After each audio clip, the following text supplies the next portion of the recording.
क्या आपने कभी सोचा है, अगर आपने कभी इन्वेस्टमेंट करना शुरू नहीं किया तो आप 10 साल बाद पछता सकते हो। इमेजिन करो, आपके दोस्त ने इन्वेस्टमेंट करके अमीर हो गया और आप वहीं क्या वहीं रह गए। क्या आप वो चाहते हो? तो मेरे फ्रेंड्स, बाद में पछतावा करने से कुछ नहीं होगा। अभी इन्वेस्टमेंट करना जरूरी है। स्टॉक मार्केट अमीर बनने का रास्ता है, लेकिन यहाँ एक सही तरीका अपनाना जरूरी है। आज हम इस वीडियो में जानेंगे 5 ऐसे बेसिक रूल्स जो इन्वेस्टमेंट के दौड़ में आपको दूसरों से आप बहुत आगे जा चुके होंगे। तो कैसे हो आप? तो चलिए आज हम सीखते हैं स्टॉक मार्केट में एक सक्सेसफुल इन्वेस्टर कैसे बना जा सकता। याद रखिए, इन्वेस्टमेंट आपका दोस्त है और डर आपका दुश्मन। चलिए तो फिर बिना वक्त गवाए अपने वीडियो को स्टार्ट करते हैं।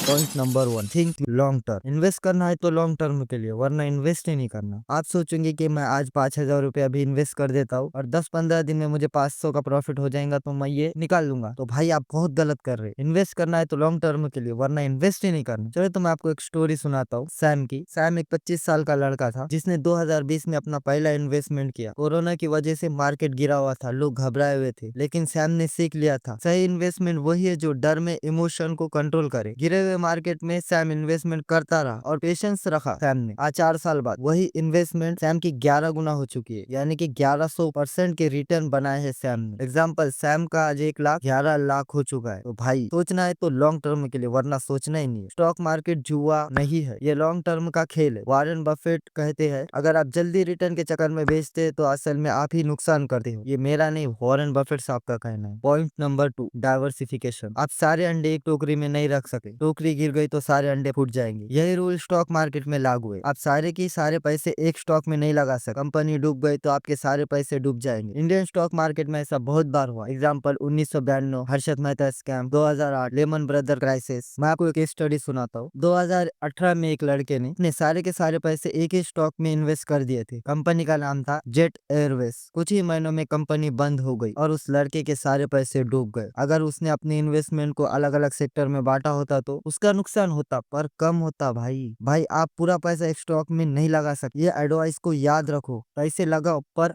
अलग अलग सेक्टर में लगाओ। हमेशा अलग अलग जगह इन्वेस्ट करें। एक सेक्टर में अगर गिरावट आती है भी तो दूसरा सेक्टर संभाल लेना। जैसे कि आपने गोल्ड में इन्वेस्ट करा तो चलो आज गोल्ड के भाव कम है तो सिल्वर बढ़ जाएगा, तो अपना इन्वेस्टमेंट म्यूचुअल फंड में रखे या गोल्ड में, सिल्वर में, मगर भाई बांटे बांटे रखो। एग्जाम्पल, आपके पास 1 लाख रुपए तो आप भाई 10 स्टॉक में इन्वेस्ट करो। 10-10 हजार, 10 हजार गोल्ड में करो, 10 हजार सिल्वर में करो, 10 हजार और क्रूड ऑयल में करो। एक्सेट्रा आपके हिसाब से आप कर सकते हो। Point number 4, control your emotion. क्या आपने कभी स्टॉक गिरते हुए देखा है? इंडियन स्टॉक मार्केट में बहुत बार ऐसे स्टॉक गिरते हुए दिखे और आपने भी देखा होगा तो घबराहट में उसे बेच दिया होगा। अब सोचिए, अगर वही स्टॉक अगले महीने 40% ऊपर चलेगा तो कैसा लगेगा? तो भाई बहुत बुरा लगता है, बहुत बुरा लगता है। चलो तो मैं आपको एक केस स्टडी सुनाता हूँ। एक चेतन नाम का लड़का था। जब भी स्टॉक मार्केट गिरती थी वो स्टॉक उसके बेच देता था, और जब भी स्टॉक मार्केट बुल रन में आती थी वो स्टॉक फिर से परचेस कर लेता था। हर बार उन्हें गलत फैसला लेता गया, ऐसा ही होते गया और लास्ट में उसने स्टॉक मार्केट को छोड़ दिया कि उसके सारे पैसे लॉस हो गए थे। डर और लालच आपके सबसे बड़े दुश्मन है। इन्वेस्टमेंट में हमेशा लॉजिक से फैसले लेना चाहिए, इमोशन से नहीं। भाई स्टॉक मार्केट में इमोशन काम नहीं करता। पॉइंट नंबर 5, रिसर्च करो और खुद सीखो। इन्वेस्टमेंट का कोई शॉर्टकट नहीं है। जो आपको समझ में आता है उसी स्टॉक में इन्वेस्ट करो, जो समझ में नहीं आता उसमें इन्वेस्ट मत करो। वॉरेन बफेट साहब का कहना है,